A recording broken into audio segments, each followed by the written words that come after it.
안녕하세요. 행복씨앗입니다. 오늘도 시장을 정리하면서 하루를 마무리하는 시간을 가져볼까 합니다. 오늘 우리 시장은 외국인 투자자들이 약 한 3,500억 원 순매수를 하면서 코스피가 1.42% 상승 마감을 하였고, 그리고 코스닥은 0.83% 상승 마감을 했습니다. 시장이 상당히 괜찮았죠. 그런데 해외 시장은 우리 시장만큼 좋지 않았습니다. 아시아 시장은 거의 보합권에서 마무리가 되었고, 현재 영상을 녹화하고 있는 이 시간 유럽 시장은 크게 하락 중입니다. 유럽 시장이 저렇게 크게 하락 중인 걸 봐서 아마 저런 것은 미국 시장에도 영향을 미칠 거고, 내일 우리 시장에도 영향을 미칠 것 같아요.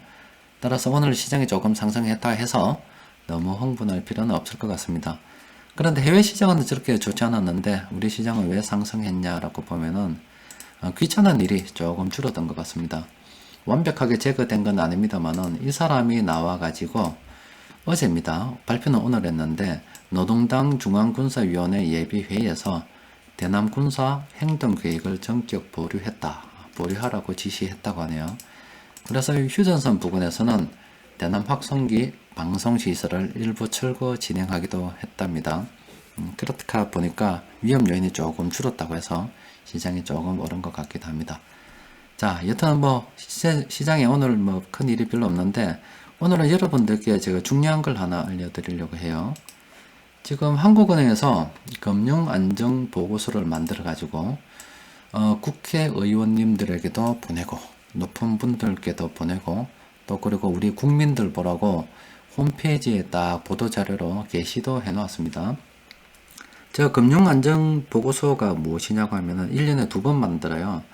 자, 한국은행이 볼 때 우리나라 금융 시스템, 우리나라 현재 돌아가는 금융 시스템, 이 잠재적인 위험 요인이 뭔가 이렇게 파악을 하고서 이렇게 생각한다 이런 걸 갖다가 쭉 하나 보고서를 만든 거예요. 이거 만들어 가지고 정부에도 주고 또 그리고 국회에도 주고 국민들한테도 줘서 정부나 이래 국회의원님들께서는 읽어보고 우리나라가 현재 이런 위험 요인이 있으니 법을 만들 때 그리고 정책을 집행할 때 참고하시라는 의미에서 이렇게 주는 거겠죠. 또 그리고 국민들한테는 다 안 보면 어쩔 수 없겠지만 보는 사람들은 이런 위험 요인들이 있으니 투자라든지 재산을 굴릴 때 참고해라라고 보내는 겁니다. 제가 볼 때는 이러한 자료들은 우리가 투자를 할 때 뉴스에서 어떤 투자 정보를 얻는다거나 아니면 유튜브라든지 아니면 어떤 주식 관련 카페에서 정보를 얻는 것보다 훨씬 낫다고 봅니다. 자, 이런 자료들은 기본적으로 생산 라인이 굉장히 좋습니다. 공부를 좀 많이 한 사람들이 또 우리보다 양질의 데이터를 가지고서 공식적으로 만들어내는 자료입니다. 굉장히 좋은 자료이기 때문에 여러 잡스러운 곳에서 투자 정보를 얻는 거와는 질이 다른 겁니다. 여러분들께서도 세금 내시기 때문에 여러분들이 볼 권리가 있는 거예요. 생각하기 나름입니다만은 저는 이렇게 생각합니다. 제 개인적인 생각이에요. 또 한국은행 계신 분들 이런 말씀 듣고 너무 화내지 마시기 바랍니다. 제가 세금을 내면 그 세금으로 한국은행에서 공무원 직원을 뽑아요. 뽑아가지고 여러 가지 데이터를 보고 내게 필요한 자료를 만들어서 이렇게 금융안전보고서라고 해서 보라고 내놨는 거죠. 만약에 제가 개인적으로 우리 한국의 금융 시스템의 위기 요인이 뭔가 궁금해서 석사급, 박사급 이런 분들께 좀 조사 좀 해서 내한테 보고해라 라고 연구 용역을 주게 되면은 그 비용이 얼마겠습니까? 굉장히 많이 들겠죠. 그런데 세금 적게 내니까 한국은행에서도 직원 채용해서 내한테 보라고 이렇게 보고서를 만들어내고 정부 각 부처에도 직원들 채용해서 내보라고 이런 보고서를 한두 개 만드는 게 아닙니다. 그리고 정부 출연 여러 연구기관에서도 똑똑하신 분들 많이 채용해가지고 보라고 자료를 엄청나게 많이 만들어내고 있어요. 제가 그런 자료들 일일이 다 챙겨보고 싶어서 연구 용역을 냈다 그러면은 아마 감당 못할 겁니다. 근데 세금 좀 내니까 다 보라고 이렇게 줘요.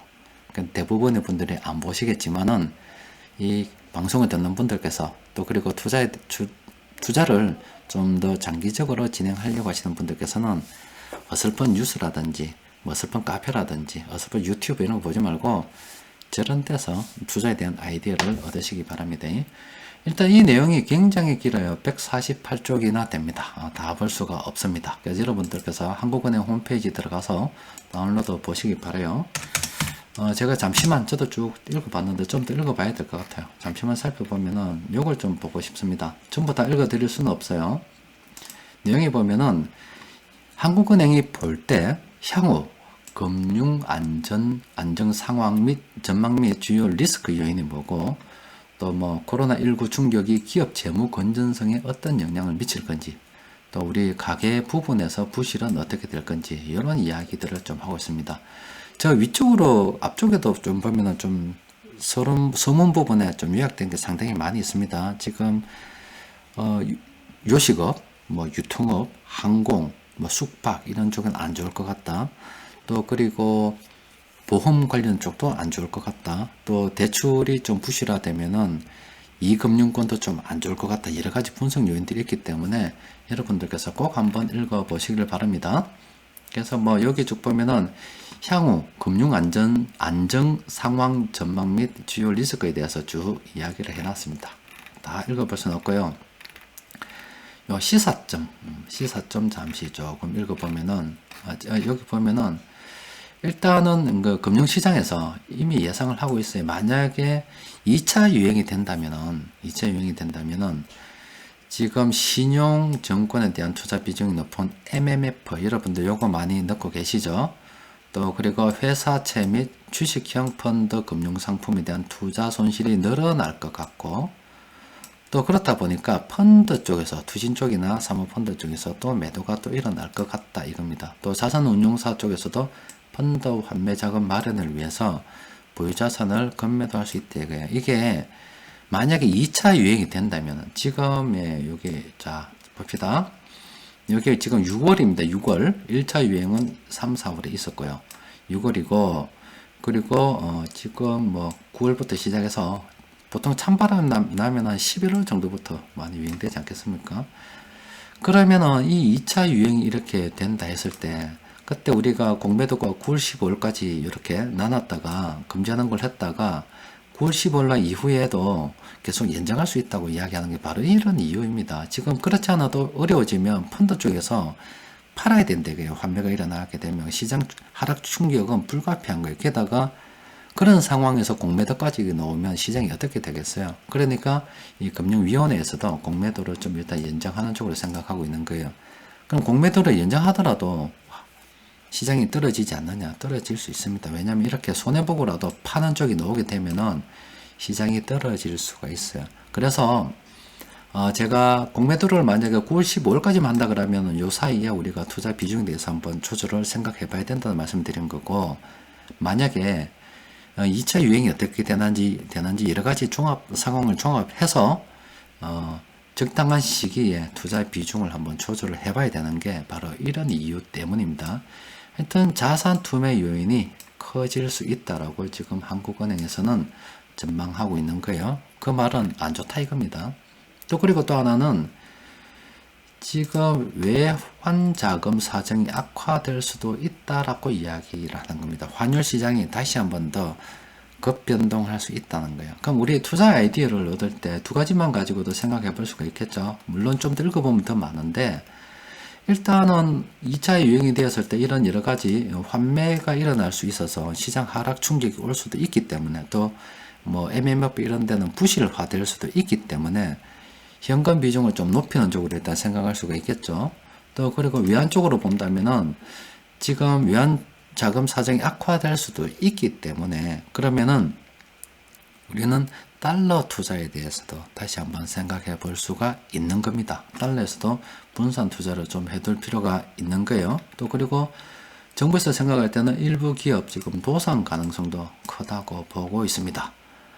자, 그러면 우리가 투자를 할 때 분산 투자해야 된다. 한 기업에 투자하는 게 아니라 여러 기업에 분산 투자를 해야 되고 지금 여러분들 보면은 묻지마 투자하는 사람도 엄청 많을 거예요. 뭐 테마 걸려가지고 뭐 우선주 같은 거 아니면은 무슨 뜬금없이 치료제 테마 아니면 뭐 정부에서 말하는 그린 테마 이런 거 붙여서 아니면 대북 관련 테마 붙어가지고 기업 상황 보지 않고 막 그냥 투자하시는 분들 많을 거예요. 그런데 오르면 뭐 다행히도 팔겠지만은 또 개인들은 떨어지면 비자발적 장기 투자로 바로 태세 전환을 한다 아닙니까?